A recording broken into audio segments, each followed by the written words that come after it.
What's up mga ka-Big Bites? Hinebra may big trade, bibitawan si Ralph Koo. Pero bago ka sana magpatuloy sa panunood ay huwag mong kalimutang mag-subscribe sa aking YouTube channel. May mabigat na balita muna tayo tungkol kay Coach Aldon Ayo, dahil naglabas ng balita ang isang sports insider, at sinasabing malaki daw ang chance na papalitan na ng Converge ang kanilang coach, dahil sa pangit na pinakita nito ngayong conference.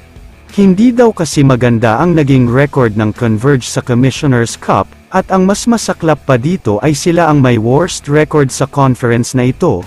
Maaga silang na-eliminate dahil 110 ang naging win-loss record nila.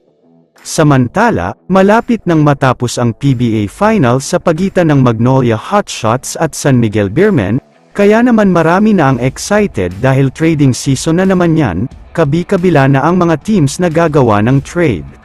Maraming mga Hinebra fans ang nag-aabang, kung magkakaroon nga ba ng trade ang paborito nilang team, at kung interesado nga ba ang mga ito na kumuha ng isang magaling na player o mga superstar, ang sagot dyan ay oo. Naglabas kasi ng balita ang sports insider na si Snow Badwa, at sinabi nga nito na interesado daw ang Hinebra na makuha ang big man at promising center ng Converge na si Justin Arana, kailangan daw kasi ng Hinebra ng big man. Medyo may edad na kasi si Jopeth Aguilar kaya ilan taon na lang ang itatagal niya sa PBA, kaya nga naghahanap na daw ang Barangay Hinebra ng pwedeng ipampalit sa kanya lalo na kapag nag-retire na ito. Ayon naman sa ibang source, handa daw ang Hinebra na bitawan ang kanilang rookie na si Ralph Koo. Magdadagdag pa daw ng 2 future first round pick para makuha siya, dahil sobrang interesado daw talaga ang Hinebra sa kanya.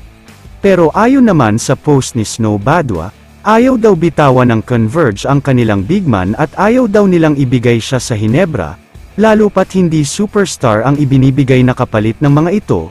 Gusto daw sana nila ng isang magaling din na player.